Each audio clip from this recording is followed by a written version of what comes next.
Il dit dans Jérémie 33 verset 3, invoque-moi, je te répondrai et je t'annoncerai des grandes choses, des choses cachées que tu ne connais pas. Dieu peut te conduire sur un terrain où il y a des filons d'une grande teneur.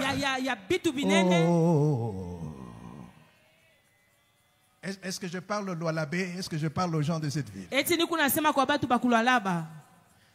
Dieu n'est pas seulement dans le business de l'achat des terrains pour les constructions des temples. Dieu veut vous amener dans une dimension de l'achat des carrés miniers. Amen. Amen. Amen. Amen. Amen. Nous étions dans une conférence à Kinshasa le mois passé. Et la thématique c'était la valorisation de l'exploitation du diamant artisanal. Il y avait plus de 100 notables, chefs de terre dans cette conférence. Pourquoi plus de 100 notables? Du Grand Kasaï. Donc vous prenez toutes les provinces qui constituent le Grand Kasaï. J'étais l'un des orateurs. Et j'ai aimé la réflexion qui est née de ces assises. Quelqu'un a dit, lorsqu'on va chez les couturiers, dans son salon de couture, on voit des morceaux de tissu par terre. Et lorsqu'on va chez les coiffeurs, dans son salon, on ne va pas manquer de voir des cheveux par terre. Il dit, mais nous parlons de diamants. Qui parmi nous porte le diamant? Il n'y avait personne.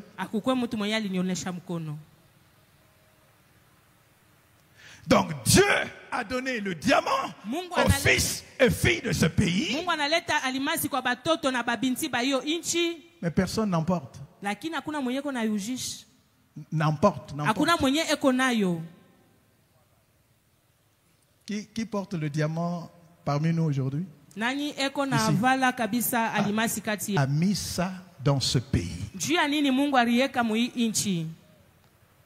Si ça ne nous intéresse pas. Est-ce que je parle à quelqu'un ce soir?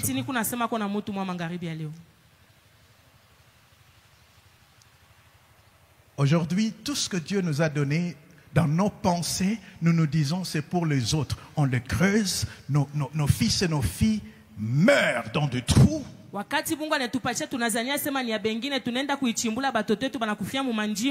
que quelqu'un en Espagne porte le diamant. Voilà comment des gens sortent de l'Égypte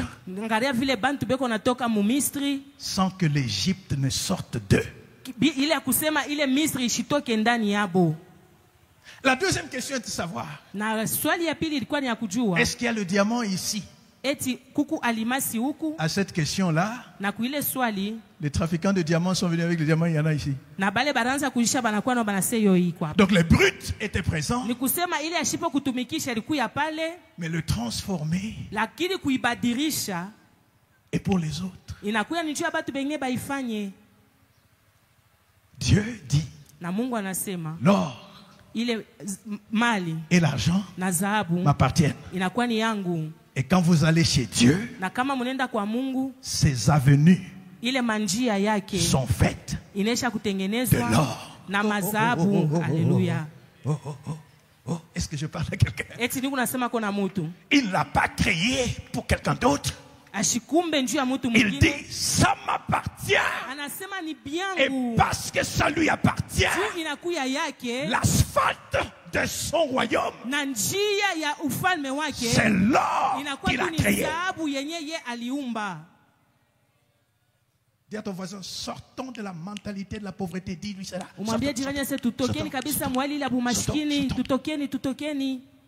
Amen. Amina. Amen. Amen. Aujourd'hui, Léo, sans cette grande région, il n'y aurait pas des voitures électriques. Il y a même des sociétés qu'on crée qui aujourd'hui portent le nom des minerais qu'on trouve ici. Il y a une société qui fabrique les batteries qui a pris le nom de Cobalt. Qu'est-ce que les autres voient que nous ne savons pas voir? Je suis venu déclarer qu'une nouvelle saison s'ouvre dans ta vie. Tu n'étudieras pas seulement le diamant à l'école. Tu le porteras sur toi parce que tu as de la valeur. Amen. Alléluia. Il y a des gens qui hésitent encore. Psaume 34. Quand un malheureux crie, l'Éternel entend et il le sauve de toutes ses détresses. Lorsque nous invoquons, Dieu nous écoute. Lorsque nous appelons Dieu, Dieu nous écoute. J'aimerais que tu fasses cette déclaration après moi. Je me tourne vers Dieu et il me répond. Mon cri déclenche l'intervention divine. Dieu ne m'abandonne jamais dans l'adversité. Est-ce que tu peux le dire avec conviction? Je tourne vers Dieu et il me répond. Mon cri déclenche l'intervention divine. Dieu ne m'abandonne jamais dans l'adversité. Le point 2, nous allons aller rapidement. Le point 2, c'est que Dieu utilise des hommes comme instrument de solution. Donc le premier point, c'était d'abord que Dieu répond toujours. Même si nous pensons qu'il n'a pas répondu, il répond toujours. Mais nous devons exercer nos oreilles à discerner la voix de Dieu. Amen. Désormais, lorsque vous priez, parlez à Dieu et écoutez Dieu. Parfois, j'écoute Dieu dans la prière plus que je ne parle. Parce que la Bible dit, avant même que la chose soit dans ma pensée, Dieu la connaît déjà. Amen. Alléluia. Parfois je dis à Dieu, je ne suis pas intelligent. Je n'ai pas de sagesse. Éclaire-moi. Éclaire ma pensée. Je suis confus. Je ne sais pas quelle voie suivre. Éclaire-moi par ta lumière. Parce que ta sagesse est grande. Et quand je le dis, je me tais. Et des idées commencent à couler dans mon esprit. Parce que Dieu donne la sagesse à celui qui la lui demande. Amen. Amen. Amen. Amen. Écoute Dieu plus que tu ne parles. Et Dieu va utiliser des hommes comme instruments des solutions. Ézéchiel, chapitre 22, verset 30. Je cherche parmi eux un homme qui élève un mur, qui se tienne à la brèche, et je n'en trouve point. Chaque fois que nous prions, Dieu se met à chercher des hommes et femmes exaucement. Amen. Vous avez raté une bonne occasion pour dire Amen. Quand nous prions, Dieu se met à chercher des hommes et des femmes exaucement. Dieu dit à Moïse, j'ai entendu les cris de mon peuple et j'ai vu toute la souffrance que lui fait subir Pharaon. Et pendant que Dieu parle, Moïse n'est pas en Égypte. Les gens prient en Égypte. Moïse est exilé politique chez Jéthro. Il a même abandonné sa carrière politique. Il est devenu gardien des troupeaux de son beau-père. 40 ans se sont écoulés depuis la dernière tentative de pouvoir sauver les Israéliens. La prière s'adresse en Égypte. Mais Dieu dit, je suis descendu pour les délivrer. Mais Dieu ne descend pas en Égypte où la prière était faite. Dieu descend là où il y avait une personne solution. Il dit, j'ai entendu les cris de mon peuple. Maintenant Moïse va. Amen. Tous les problèmes de Colosie ont des solutions dans les fils et filles de Colosie. Vous avez raté une bonne occasion pour dire. Il y a des gens qui n'ont pas de conviction. Nous avons prié pour la RDC aujourd'hui.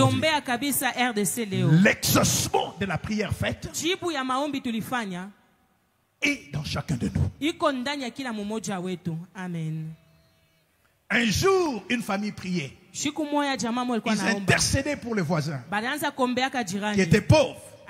Ils avaient déjà passé un jour sans manger. Ils ont prié, Seigneur, Jéhovah Jireh, pourvoir aux besoins des voisins. Après qu'ils aient dit Amen, un de leurs enfants de 10 ans dit, Papa, Maman, nous pouvons déjà exaucer la prière que nous venons de faire. Prenons un peu de riz, quelques poulets, un peu de sel. Allons exaucer la prière faite. Oh, est-ce que je parle à quelqu'un ce soir?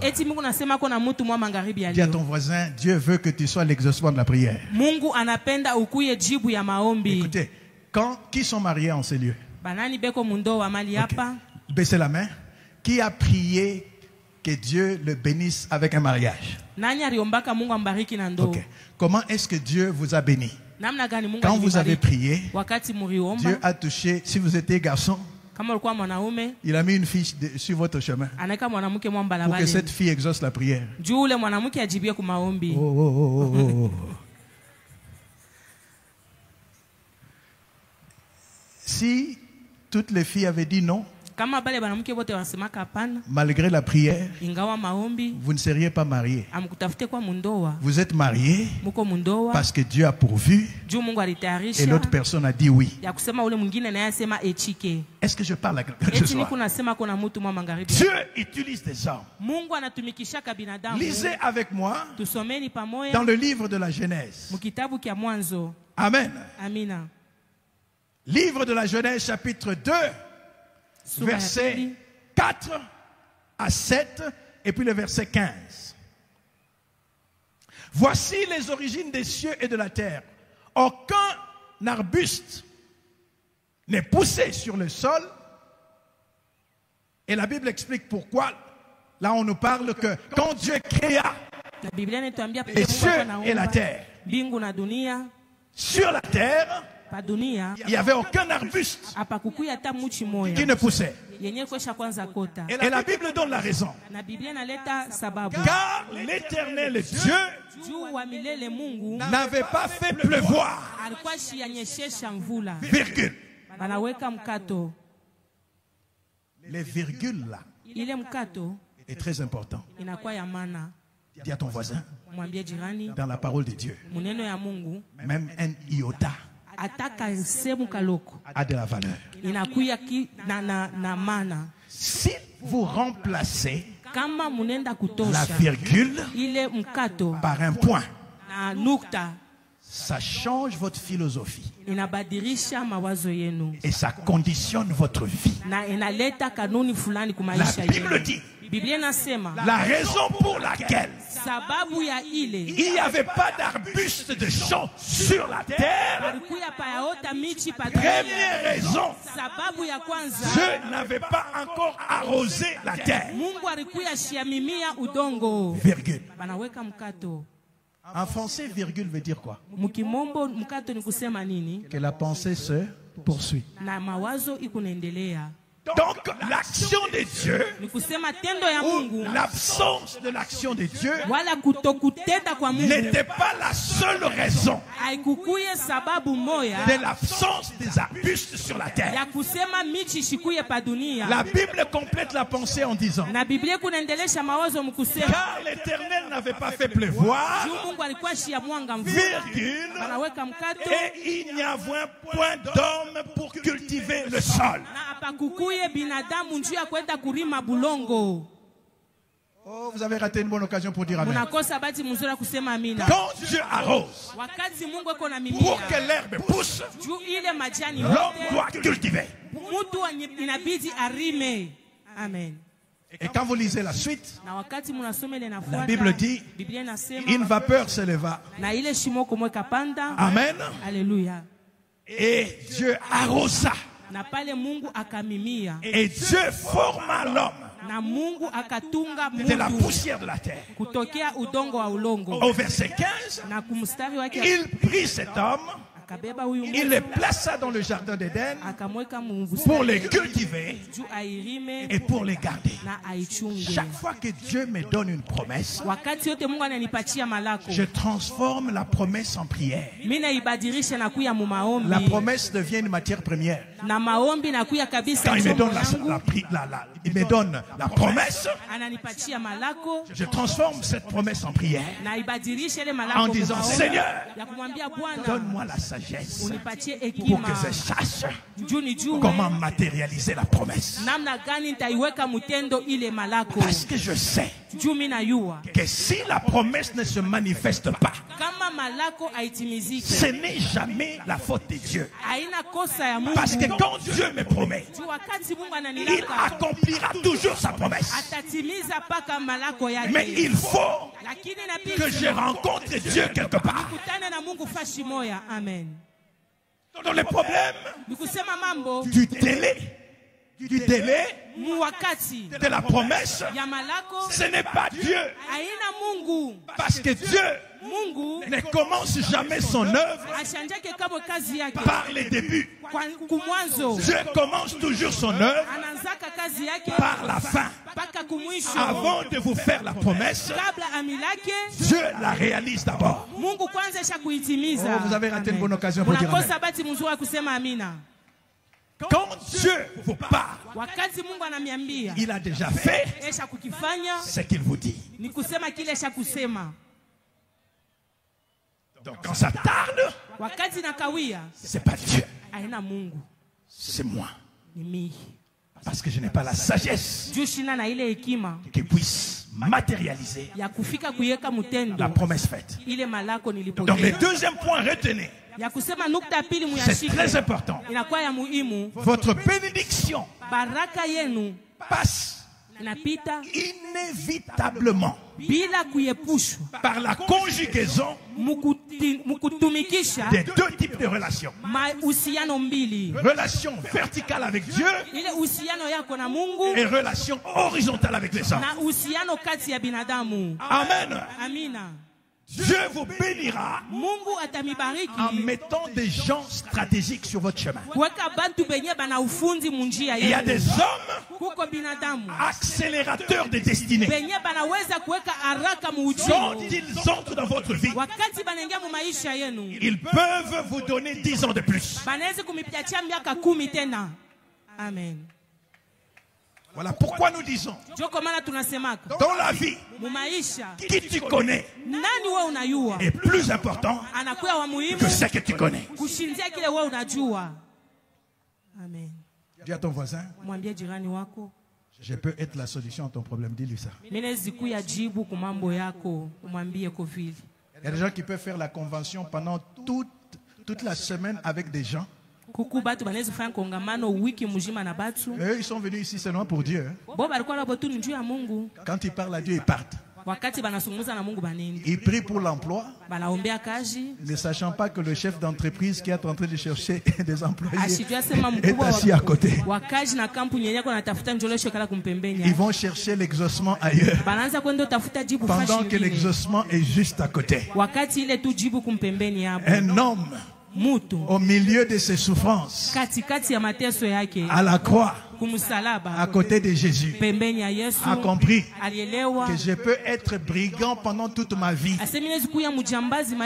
Mais si les circonstances me mettent à côté de quelqu'un que je ne pouvais pas côtoyer dans les circonstances de tous les jours, j'oublie ma situation et je lui dis, quand tu entreras dans ta gloire, souviens-toi de moi. Amen. Il n'est jamais passé par l'acceptation de Jésus. Il n'est jamais passé par le baptême. Il n'est jamais passé par la délivrance. Christ lui dit, aujourd'hui même, tu seras avec moi. Dis à ton voisin qui tu connais est plus important que ce que tu connais. Il y a des hommes et des femmes accélérateurs de destin. Et je vais vous donner une sagesse. Les autres points, nous allons continuer après. Nous ne sommes pas obligés de tout voir aujourd'hui. Et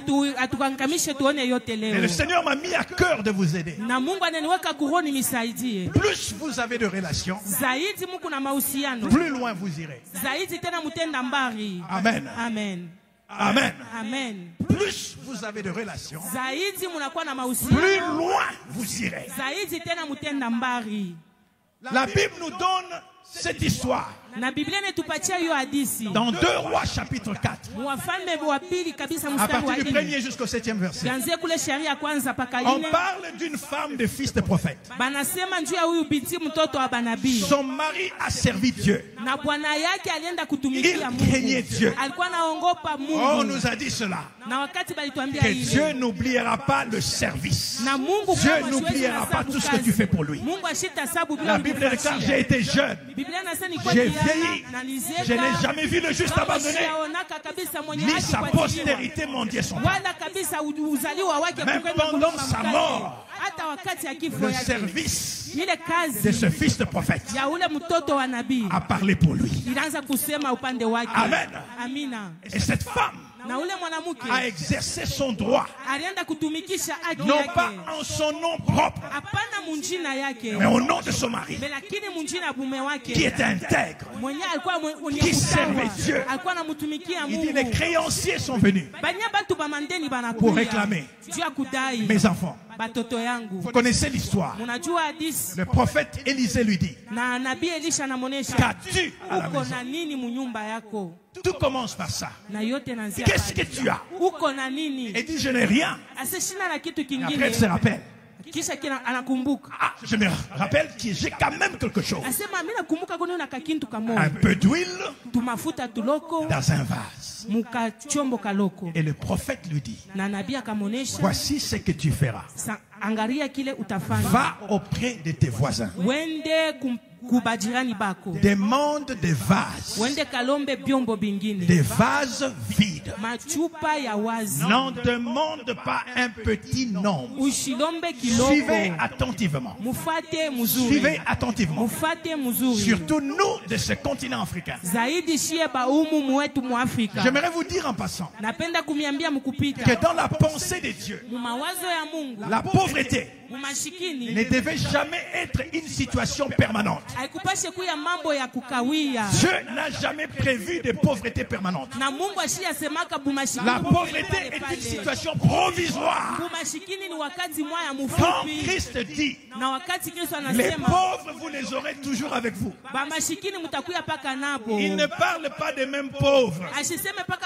Il ne faut pas faire de la pauvreté un travail à temps plein. Les pauvres d'aujourd'hui sont appelés à être le riche de demain. Et les riches d'aujourd'hui étaient les pauvres d'hier. Amen. Dans la pensée de Dieu, cette année, 7 suffisent pour éradiquer la pauvreté dans une vie. 7 ans seulement. Est-ce que je parle à quelqu'un ce soir? Donc si ta pauvreté, il y a ton voisin, si ta pauvreté a duré plus de 7 ans, il y a quelque chose qui ne va pas. Amen. 7 ans d'abondance suffisent pour éradiquer les 7 ans de disette. C'est dans la Bible. Amen. La pauvreté est provisoire. Donc quand Dieu vous donne des promesses, il ne vous voit pas seulement vous. Il voit vos enfants. Il voit les enfants de vos enfants. Les enfants des enfants de vos enfants. Jusqu'à la 1000e génération. Parce que quand Dieu bénit, il bénit jusqu'à la 1000e génération. Donc c'est lui qui ne cherche que les moyens pour sa vie, a déjà sacrifié l'avenir de ses enfants. Si tu priais en disant donne-moi assez,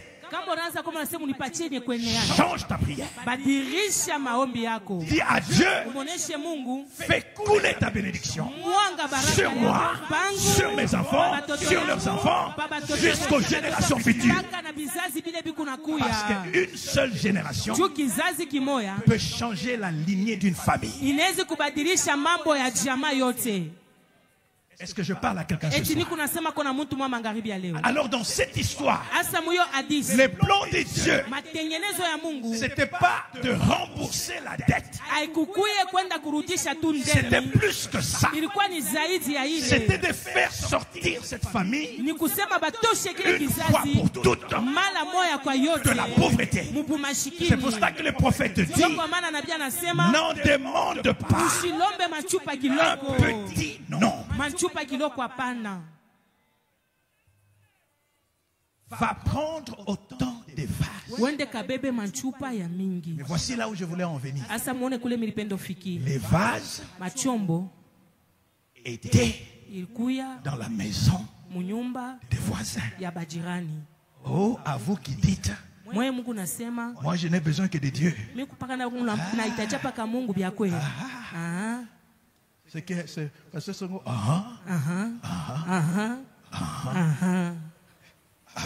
Amen. Vous mourrez pauvre avec Dieu. Parce que Dieu dit, mon peuple périt. Mon peuple périt faute de connaissance. Vous pouvez être avec Dieu et mourir pauvre si vous n'avez pas la sagesse de comprendre que Dieu exauce les prières dans l'entremise des hommes et des femmes qu'il place sur notre chemin. Autant de relations que cette femme pouvait avoir, autant de vases. Le nombre de vases était déterminé par la qualité de relation. Si elle négligeait ses voisins, les voisins ne céderont pas leur vase. Oh, est-ce que je parle à quelqu'un ici? La qualité de relation déterminait le nombre de vases. Et le nombre de vases déterminait la quantité d'huile. Et la quantité d'huile déterminait le degré de prospérité.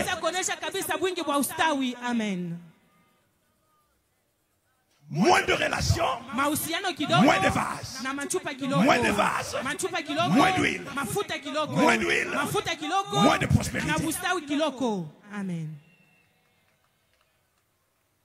On n'engage pas les employés seulement sur base de leur CV. On engage par les relations. Est-ce que je parle à quelqu'un? Je vais conclure en vous donnant la sagesse. Comment faire pour avoir beaucoup de relations de haute qualité? Je vais vous livrer cela. Amen. Amen. Amen. Amen. Tout homme tel que nous sommes assis ici n'est pas venu en ces lieux pour ton problème. Chacun de nous est venu en ces lieux pour son problème. Qui est venu ici pour le problème de quelqu'un d'autre? Nous sommes tous venus chercher Dieu pour notre propre vie.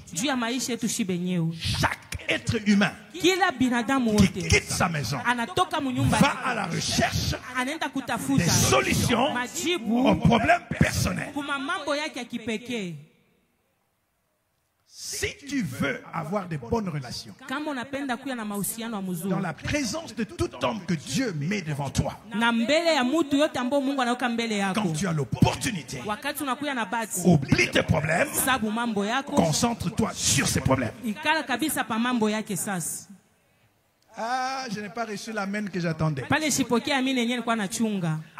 de dire, souviens-toi de moi.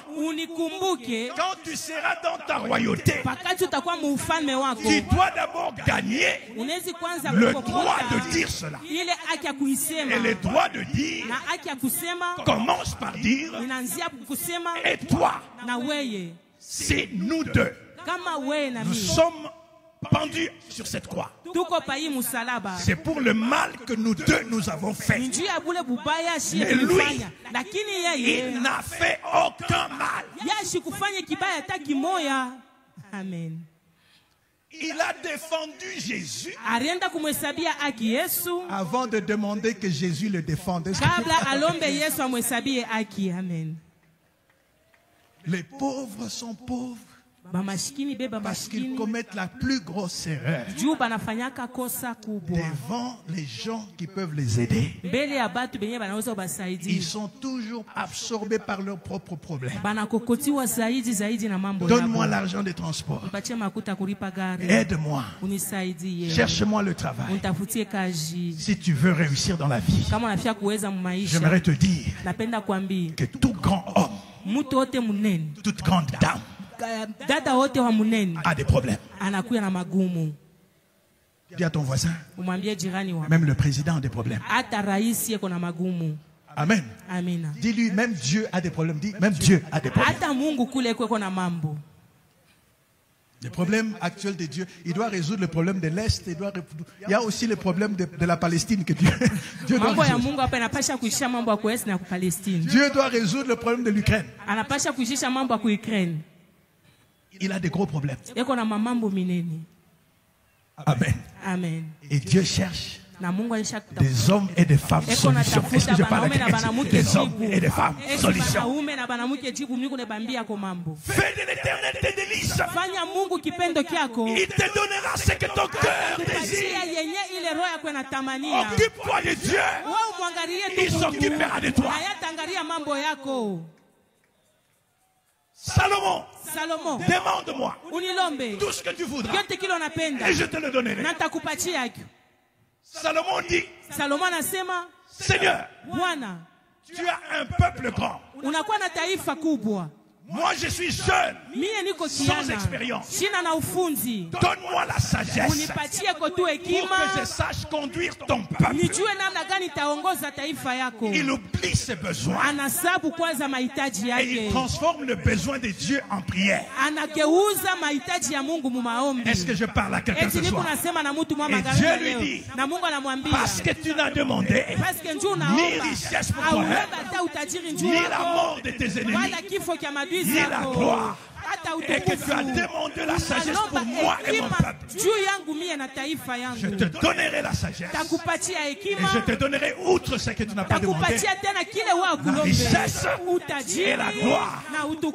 S'il avait demandé la richesse, il n'aurait pas la sagesse, mais parce qu'il a demandé la sagesse pour Dieu, il a reçu une double portion. Amen.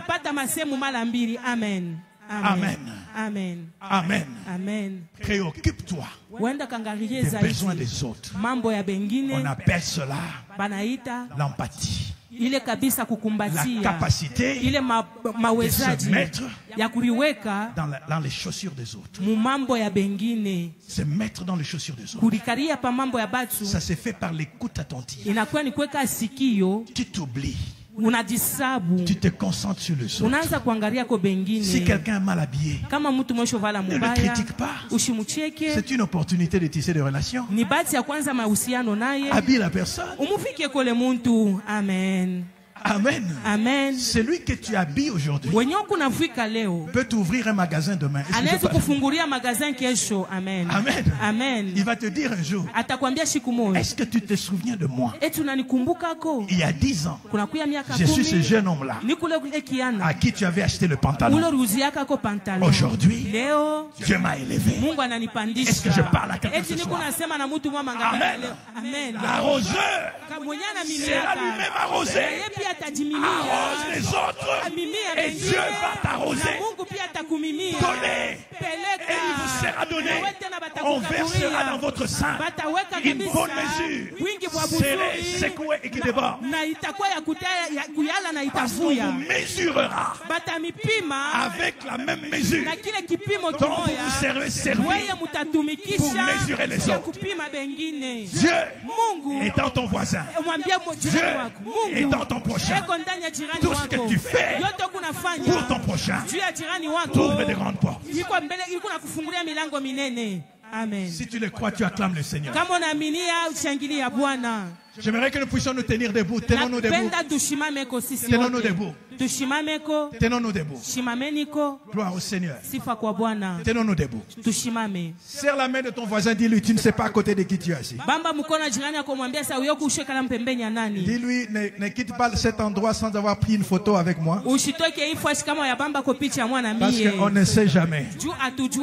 On ne sait jamais. Dis, serre ma main sans audience. Parce que demain, peut-être que tu auras besoin d'audience pour serrer ma main. Amen. Alléluia. La vie est comme une roue. C'est un cycle. Il y a des saisons. Il y a des derniers qui seront le premier. Ne négligez jamais une personne.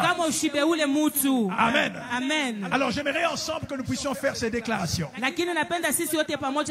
j'aimerais que tu puisses le faire avec conviction. Amen.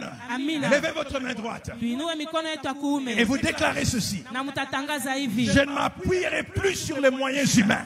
Je ne m'appuierai plus sur les moyens. Je m'appuierai sur l'Éternel. Je m'appuierai sur l'Éternel. Dieu est ma source. Dieu est ma source. Dieu est ma force. Dieu est ma force. Dieu est mon secours dans le combat. Dieu est mon secours. Je suis un canal. Je suis un canal par lequel Dieu intervient. Par lequel Dieu intervient. Je suis une solution vivante. Je suis une solution vivante. Pour ma génération. Pour ma génération. Je combats toujours. Je combats toujours. Dans la victoire de Christ. Dans la victoire de Christ. Je possède tout ce qu'il me faut. Je possède tout ce qu'il me faut. Pour accomplir ma mission. Pour accomplir ma mission. Je vois au-delà des apparences. Je vois au-delà des apparences. Je marche par la foi. Je marche par la foi. Je refuse la peur. Je refuse la peur. Je refuse l'ignorance. Je refuse l'ignorance. Je refuse la passivité. Je refuse la facilité. Je suis un ouvrier. Je suis un ouvrier. Avec Dieu. Avec Dieu. Pour bâtir son œuvre. Pour bâtir son œuvre. Je suis prêt. Je suis disponible. Je suis disponible. Je suis déterminé. Je suis déterminé. À faire la volonté de Dieu. À faire la volonté de Dieu. Je suis né pour conquérir. Je suis né pour conquérir. Non pour subir. Non pour subir. Je suis prêt. Je suis prêt. par la foi, à déplacer les montagnes, à ouvrir les portes. Je refuse la peur. J'avance avec assurance. Je possède tout ce qu'il me faut. Pour accomplir ma mission. Je suis déterminé. Je suis persévérant. Je suis inarrêtable. Je suis avec Dieu. Je suis avec la majorité. Avec Dieu. Nous ferons des exploits. Ma voix a de l'impact. Mes actions ont du poids. Je suis une lumière qui brille. Un témoin vivant de la puissance de Dieu. Ce que Dieu a commencé en moi. Il achèvera avec gloire. Je sème aujourd'hui avec foi. Je moissonnerai avec joie. Je suis un conquérant en Christ. Rien ne peut m'arrêter. Acclamons très fort le roi des rois et le Seigneur des seigneurs pour sa présence. Merci Seigneur pour ta parole. Que cette parole devienne chère en nous. Au nom de Jésus. Et nous disons tous Amen. Que Dieu nous bénisse.